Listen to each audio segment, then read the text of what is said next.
Oke anak-anak, sekarang Ibu jelaskan ya mengenai materi kita hari ini, yaitu tentang dasar-dasar desain nih. Sebelum Ibu masuk ke penjelasannya, di sini ada yang tahu dulu nggak dasar-dasar desain itu apa aja sih gitu anak-anak?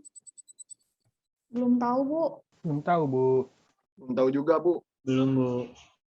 Oke, sekarang coba perhatikan ya anak-anak, Ibu akan menjelaskan mengenai dasar-dasar desain.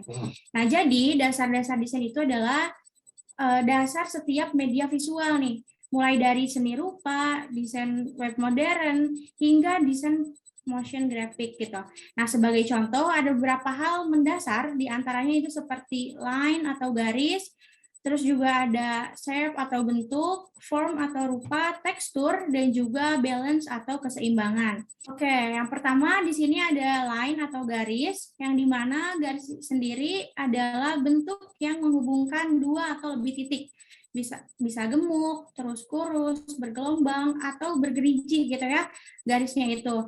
Nah, setiap kemungkinan memberikan kesan yang sedikit berbeda di antara beberapa garis. Garis juga di sini sering muncul dalam desain ya anak-anak, misalnya dalam gambar dan juga ilustrasi. Garis ini juga umum dalam elemen grafis seperti tekstur, pola, dan latar belakang.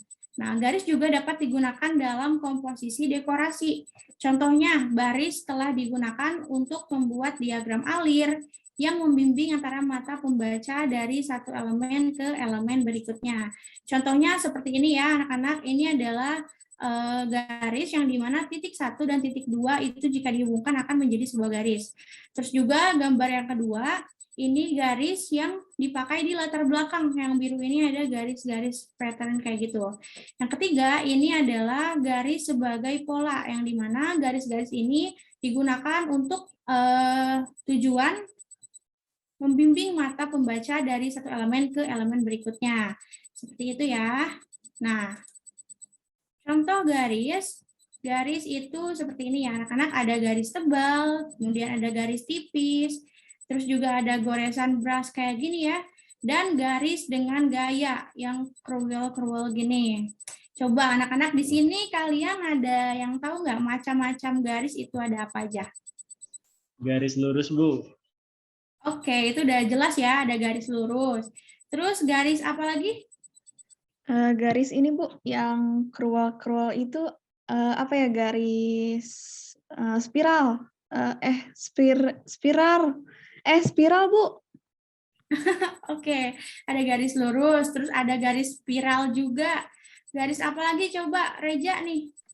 Oke, Bu, yang saya tahu itu selain yang disebutkan oleh teman-teman saya tadi, ada garis lengkung sama zigzag, Bu. Nice, bagus ya. Satu lagi nih, Naufal belum jawab. Ada garis apa lagi? Satu lagi, Nak. Garis apa ya, Bu? Garis tidak beraturan mungkin, Bu? Oke, ada juga ya, garis tidak beraturan. Nah, setelah tadi kalian menyebutkan ada garis lurus, kemudian ada garis spiral, garis lengkung, zigzag, terus ada garis tidak beraturan. Nah, sampai sini ada yang ingin ditanyakan dulu, anak-anak? Belum ada, Ibu. Belum ada, Bu. Belum ada, Bu. Oke, karena masih gampang ya, tidak terlalu sulit. Di sini Ibu lanjutkan. Yang selain garis atau line tadi, yang selanjutnya di sini ada shape atau bentuk, yang dimana shape atau bentuk ini tuh adalah area dua dimensi dengan batas yang dapat dikenali. Ini termasuk lingkaran, kemudian persegi, segitiga, dan sebagainya gitu ya. Nah, bentuknya terbagi dalam dua kategori yang berbeda. Ada geometris sama ada organik. Ini contohnya ya, untuk yang geometrik di sini ada kotak, kemudian ada lingkaran, terus juga ada segitiga ya di sini terlihat. Kemudian yang organik di sini ada seperti gambar daun, tuh ada pola daun, terus ada apel, hati, dan lain sebagainya. Nah, kemudian shape juga adalah bagian terpenting gitu ya dalam mengkomunikasikan gagasan secara visual di sini anak-anak. Nah, bentuk ini memberikan tekanan pada gambar dan membuat mereka bisa dikenali gitu ya si bentuk-bentuk itu. Perlu dipahami juga di sini rambu-rambu jalan, di sini ada contohnya ya, kemudian simbol dan bahkan seni abstrak terutama karena bentuknya ya. Di sini nih bisa dilihat nih. Untuk rambu-rambu jalan kayak stop kayak gini, terus icon-icon kayak gini. Nah, untuk yang sebelah sini, sebelah kiri, di sini memakai bentuk yang geometris. Kemudian untuk gambar wanita yang abstrak ini ya, ini memakai gambar yang organik. Seperti itu ya, anak-anak. Oke, sebelum Ibu jelaskan, di sini ada 2 gambar ya, anak-anak. Coba di sini kalian melihat gambar ini tuh, gambarnya tuh seperti apa? 3D Bu, 3 dimensi gitu. Ya Bu, soalnya kayak timbul gitu Bu. Oke, benar ya 3 dimensi. Nah, bila bentuk itu menjadi 3 dimensi, itu biasanya disebut sebagai form atau rupa. Yang dimana form atau rupa ini itu membentuk berbagai hal di dunia nyata, termasuk ukiran, arsitektur, dan benda 3 dimensi lainnya. Untuk gambar yang di sini itu gambar arsitektur ya. Nah, namun juga ya anak-anak di sini form atau rupa itu tuh tidak harus berbentuk 3 dimensi, tapi juga bisa tersirat melalui ilustrasi yang menggunakan teknik cahaya, bayangan, dan juga perspektif nih untuk menciptakan ilusi kedalaman. Nah, ini seperti gambar yang kedua ini ya. Gambar yang kedua ini adalah contoh ilustrasi dari gambar nyata yang sebelah kiri, sebelah sini. Nah, yang selanjutnya ini juga sama ya, di sini terlihat ada ilusinya. Sebenarnya ini adalah gambar 2 dimensi yang dimana dikasih highlight, kemudian shadow juga, jadinya gambarnya itu ada rupa atau formnya kayak gitu. Oke, sebelum Ibu lanjut sampai sini ada yang mau ditanyakan lagi anak-anak? Lanjut Bu. Oke, anak-anak, selanjutnya mengenai tekstur, yang dimana tekstur ini adalah kualitas fisik suatu permukaan nih. Seperti form atau rupa kayak tadi ya, tekstur ini tuh bisa menjadi bagian dari objek 3 dimensi. Atau juga bisa tersirat melalui ilustrasi ya, yang menunjukkan bahwa itu akan memiliki tekstur jika ada di dalam kehidupan nyata.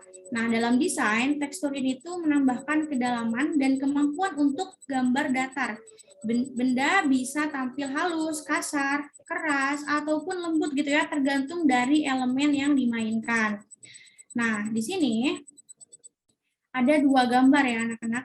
Nah, menurut kalian perbedaan antara keduanya itu apa? Ada yang bisa menjawab?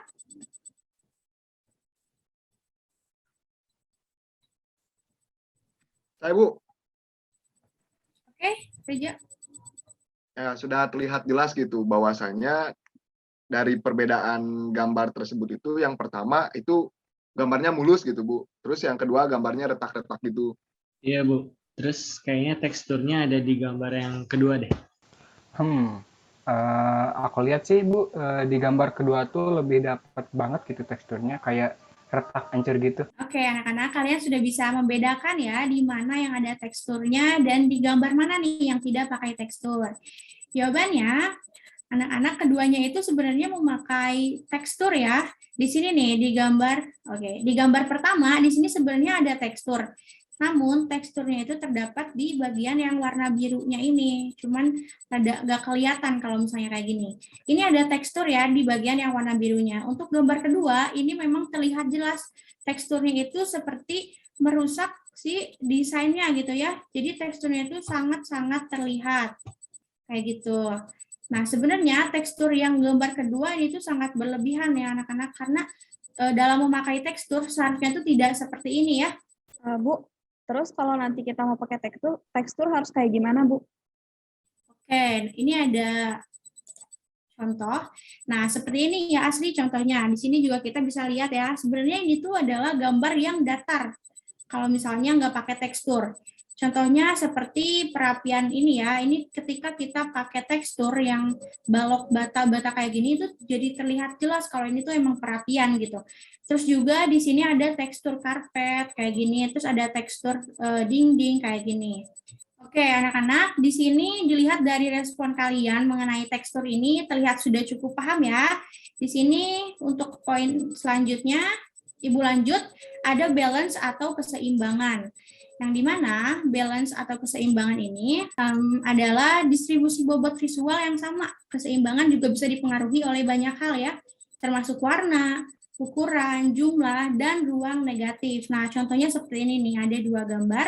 Ini yang mewakilkan keseimbangan atau balance. Oke, anak-anak. Di sini ada 2 gambar lagi mengenai keseimbangan.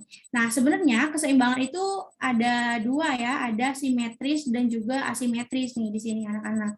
Untuk desain simetris sendiri, sama atau serupa gitu ya pada gambar kedua sisi sumbu. Desainnya tuh terasa seimbang karena masing-masing sisinya tuh secara efektif sama. Beda halnya dengan desain asimetris yang berbeda. Namun bobotnya itu masih sama merata gitu. Komposisinya seimbang karena meminta perhatian pada hal yang benar. Oke, sampai di sini ada yang ingin ditanyakan dulu anak-anak, apakah cukup paham? Ngerti, Bu. Ngerti, Bu? Oke, kalau gitu Ibu tadi menjelaskan tentang materi apa aja nih, Reja nih, soalnya paling kenceng ya Reja ya. Ya, tadi tuh ada line atau garis, terus juga ada shape atau bentuk, form atau rupa. Terus yang barusan itu Ibu jelaskan tadi keseimbangan atau balance. Satunya apa lagi ya, Bu? Lupa. Tekstur. Tekstur. Tekstur. Lupa tekstur, Bu. Ya, itu tekstur.